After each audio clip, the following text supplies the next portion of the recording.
আপনার ডিজে বাজাবেন উনি 4 তারিখে ভোটের পর অমিত শাহকে দেখে নেবেন, এগুলো একজন এমপি এমএলএর মুখে মানায় না। উনি তো রকবাজ না, উনি তো এলাকার পাড়ার পাতি গুন্ডা না বা ফুটো মস্তান না যে উনি এরকম রকবাজের মতো উনি দাঁড়িয়ে কথা বলবেন।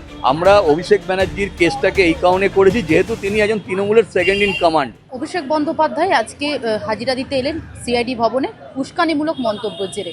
আপনি করেছিলেন এফআইআর, এমনটা জানা যাচ্ছে, ঠিক কি কারণ এফআইআর করলেন? এফআইআরটা এই কারণেই করা হয়েছে যেহেতু একজন এমএলএ বা এমপি, সে যে এমএলএ এমপি হোক, এই পশ্চিমবঙ্গের যে কোনো এমএলএ এমপি, কারোর এই রাইট নেই এইভাবে উত্তেজনামূলক ভাষণ দেওয়ার। আমরা অভিষেক ব্যানার্জির কেসটাকে এই কারণে করেছি যেহেতু তিনি একজন তৃণমূলের সেকেন্ড ইন কমান্ড। তো একজন সেকেন্ড ইন কমান্ড মানে তার একটা বিশাল বড় ব্যাপার। তো ওই বিশাল বড় ব্যাপারটা হওয়াতে আমরা তাকে এই অভিযোগটা করেছি যাতে অন্যান্য যে এমএলএ এমপি আছেন তারা যাতে আগামী দিনে ভোটের সময় এই রকম ভাষণ না দেন যাতে মানুষের মৃত্যু ঘটে। কোন মন্তব্যের জেরে এই এফআইআর? যেটা আপনার ডিজে বাজাবেন উনি 4 তারিখে ভোটের পর অমিত শাহকে দেখে নেবেন, এগুলো একজন এমপি এমএলএর মুখে মানায় না। উনি তো রকবাজ না, উনি তো এলাকার পাড়ার পাতি গুন্ডা না বা ফুটো মস্তান না যে উনি এরকম রকবাজের মতো উনি দাঁড়িয়ে কথা বলবেন। উনি একজন এমপি এবং উনি মুখ্যমন্ত্রীর সব থেকে কাছের মানুষ, সেই সময় মুখ্যমন্ত্রী মমতা ব্যানার্জির কাছের মানুষ। তাহলে তার তো সেই জিনিসটা বোঝা উচিত যে সব কথা সবাইকে মানায় না। 5 তারিখে কমপ্লেন করেছিলাম বাগুইআটি থানায়, সেটা বিধাননগর সাইবার ক্রাইম নেয় 15/5, রিজু দত্তের এগেনস্টে কমপ্লেন হয় 17/5, আর আজকে রিমাইন্ডার দেওয়া হলো আপনার সিআইডি ওয়েস্ট বেঙ্গলকে। আগামী দিনে এটা আমরা হাইকোর্টে তুলব। হ্যাঁ, রিজু দত্তকে নিয়ে। রিজু দত্ত যে ভাষণটা দিয়েছিলেন, উনি যে স্টেটমেন্টটা দিয়েছেন সেটার এগেনস্টেই আমরা কমপ্লেনটা করি। উস্কানিমূলক মন্তব্য যেটা অভিষেক বন্দ্যোপাধ্যায় বলছে, অমিত শাহ তো উস্কানিমূলক মন্তব্য দিয়েছে তাকে। অমিত শাহ, আমাদের মাননীয় স্বরাষ্ট্রমন্ত্রী যিনি অমিত শাহ যে বক্তব্যটা রেখেছেন, ওই বক্তব্যটা পুরোটা যদি শোনা যায় তাতে সেখানে একটা কথা বলা আছে তৃণমূলের গুন্ডা।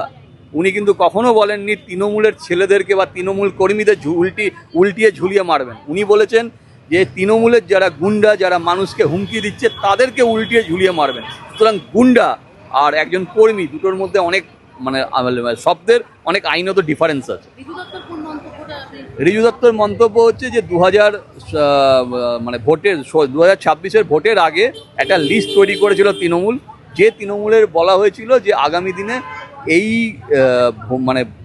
ভোট জিতে যাওয়ার পর যদি তৃণমূল ফিরে আসতো তাহলে যে তালিকা তৈরি হয়েছিল সেই তালিকায় প্রচুর মানুষের মৃত্যু ঘটত এবং প্রচুর মহিলা রেপ হতেন এবং তার জন্য হোটেল বুকিং ছিল। এরকম অনেক বিস্ফোরক কিছু বক্তব্য উনি বলেছেন, যেটা সোশ্যাল মিডিয়ায় থাকা সত্ত্বেও পুলিশ সেটাকে আজ অবধি আইডেন্টিফাই করেননি বা তারা ইনভেস্টিগেশনে আনেননি। আমরা সেটাকে ইন্ডিকেট করে গেলাম, আগামী দিনে এটা নিয়ে আমরা হাইকোর্টে মুভ করব। অভিষেক বন্দ্যোপাধ্যায় উস্কানিমূলক মন্তব্যের জেরে আজকে সিআইডি ভবনে এসেছেন হাজিরা দিতে। আপনারা আজকে কি কারণ? দেখুন, অভিষেক ব্যানার্জির এগেনস্টে আজকে আমরা কোনো বক্তব্য রাখতে আসিনি। আমরা আজকে বক্তব্য রাখতে এসেছি রিজু দত্তর বিরুদ্ধে। রিজু দত্তর এগেনস্টে আজকে নতুন করে কোনো কমপ্লেন আমরা করিনি। এই কমপ্লেন আমরা 17/5/2026 অলরেডি বিধাননগর সাইবার পিএসকে দিয়ে রেখেছি, কিন্তু আজ অবধি বিধাননগর সাইবার পিএস সেই বিষয়ে কোনো তদন্ত করেছেন কিনা আমরা জানি না, আমাদেরকে সে বিষয়ে কোনো জানানোও হয়নি। যেহেতু সিআইডি তদন্তভার নতুন করে পেয়েছেন, আমরা জানি না তাদের কাছে এই অভিযোগপত্র এসছে কিনা, কিন্তু আমরা সেই জন্যই আজকে নতুন করে সেই অভিযোগটাই তাদেরকে জানিয়েছি যে রিজু দত্তর বিরুদ্ধে আমাদের কী অভিযোগ। আমরা চেয়েছি সেই অভিযোগের বিরুদ্ধে তদন্ত হোক, প্রয়োজনে তাকে কাস্টডিতে নেওয়া হোক, কারণ কাস্টডিতে নেওয়া খুব প্রয়োজন। তাকে কাস্টডিতে না নিলে এত বড় যে বৃহৎ ষড়যন্ত্রটা হয়েছে সেই ষড়যন্ত্র পর্দাফাশ হওয়া সম্ভব নয়। সেটাই রিকোয়েস্ট করেছি সিআইডির কাছে।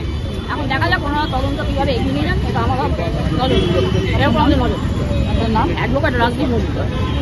এতক্ষণ আমরা কথা বললাম সরাসরি, একদিকে যেমন সমাজকর্মী থেকে শুরু করে আইনজীবী, তারা দুজনই একজন অভিষেক বন্দ্যোপাধ্যায়ের বিরুদ্ধে তারা যেমনটা অভিযোগ দায়ের করেছিল উস্কানিমূলক মন্তব্য, ঠিক সেরকমভাবে উস্কানিমূলক মন্তব্যের জেরে রিজু দত্ত, যিনি কিনা তৃণমূলের সাসপেন্ডেড মুখপাত্র, যিনি ছিলেন সাসপেন্ডেড নেতা বলা যেতে পারে, তার বিরুদ্ধে অভিযোগ দায়ের করেছে ভবানী ভবনে। কারণ তিনিও উস্কানিমূলক মন্তব্য করেছেন সামাজিক মাধ্যমে, এমন ছিল তারা একেবারে ভবানী ভবনে রাখতে হবে এবং গতবার